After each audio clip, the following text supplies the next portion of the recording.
क्या भारत ने ट्रंप के आगे झुकाव दिखाया है या ये फिर वही अमेरिकी दबाव है जो हर बार भारत की स्नायुता पर सवाल उठा देता है। नमस्कार दोस्तों, आज हम बात करेंगे उसी बयान की जिसने वाशिंगटन से लेकर नई दिल्ली तक हलचल मचा दी है। डोनाल्ड ट्रंप ने कहा, मोदी ने मुझे भरोसा दिलाया है कि भारत अब रूस से तेल नहीं खरीदेगा। अब जरा सोचिए, दुनिया के सबसे बड़े लोकतंत्र के प्रधानमंत्री के नाम पर ऐसा दावा, और वो भी ट्रंप जैसे नेता के मुंह से, जिसने अपने कार्यकाल में बार बार भारत को टेरिफ नेशन कहकर धमकाया था। डोनाल्ड ट्रंप ने यह बयान फ्लोरिडा में एक प्रेस कॉन्फ्रेंस में दिया। उन्होंने कहा, मैंने प्रधानमंत्री मोदी से बात की है, उन्होंने मुझे भरोसा दिया है कि भारत रूस से तेल खरीदना बंद करेगा। हो सकता है इसमें थोड़ा वक्त लगे, लेकिन वो काम शुरू हो चुका है। अब सवाल ये है, क्या प्रधानमंत्री मोदी ने वाकई ऐसा कहा या ट्रंप अपने चुनावी फायदे के लिए भारत का नाम इस्तेमाल कर रहे हैं?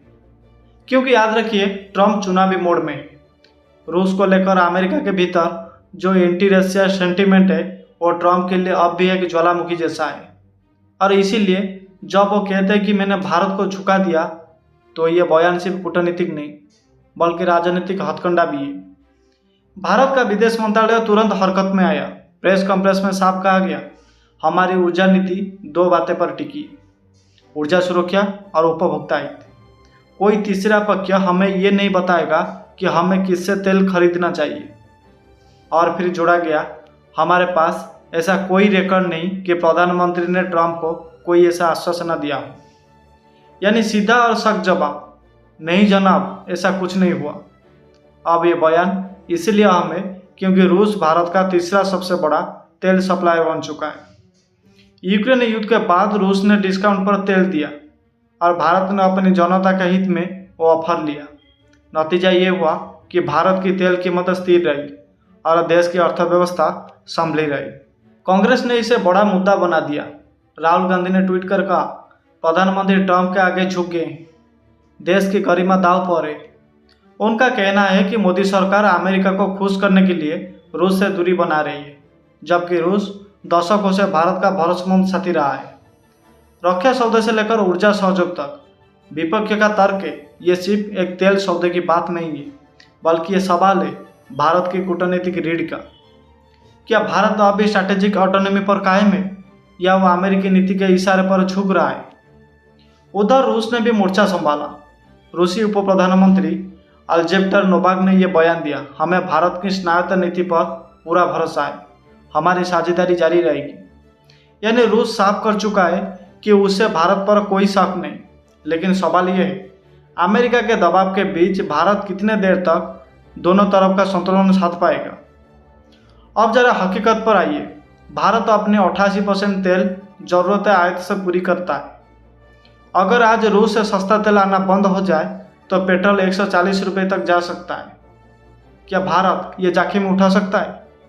क्या कि विदेशी बयान से हमारी घरेलू नीति डगमगा जाएगी? यहाँ बहुत बड़ा सवाल उठता है, क्या अमेरिकी दबाव भारतीय रसोई तक पहुँच गया है? क्या विदेशी चुनावों की आग में झुलसेगा भारतीय उपभोक्ता?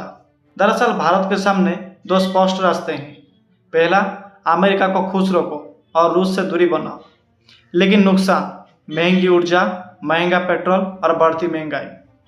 दूसरा है, या फिर वही करो जो अब तक करते आए हो, पहले देश बाद में दोस्त।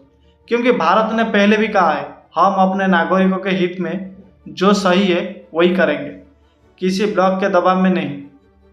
ये वही नीति है जिसने भारत के वैश्विक दक्षिण का नेता बनाया, और ये वही नीति है जो बता दिए कि भारत ना तो अमेरिका का प्यादा है ना रूस का मोहरा। तो अब कहानी साफ है, ट्रंप का दावा राजनीति से प्रेरित थी, भारत की प्रतिज्ञा गरिमा और स्नायुता से भरी हुई। रूस का भरोसा अब भी कायम, लेकिन एक और सवाल बचता है, क्या हर अमेरिकी चुनाव में भारत का नाम यूं ही खींचा जाएगा? क्या हर बार हमें अपने निर्णयों का सबूत देना पड़ेगा? भारत को अब वो दौर छोड़ देना चाहिए जहां वाशिंगटन की हवा देखकर अपनी नीतियां तय की जाए। क्योंकि आज भारत 1970 का नहीं है, आज भारत 2025 का भारत है, आत्मनिर्भर, ऊर्जा सक्षम और रणनीतिक रूप से सशक्त। ट्रंप का बयान बीत जाएगा, लेकिन इस घटना ने एक बार फिर हमें याद दिलाया है कि दुनिया में सिर्फ वही देश टिकते हैं जो खुद के फैसले खुद लेते हैं। और ये कहानी सिर्फ तेल की नहीं थी, ये कहानी थी स्वाभिमान की, रणनीति की और भारतीय नीति की रीढ़ की।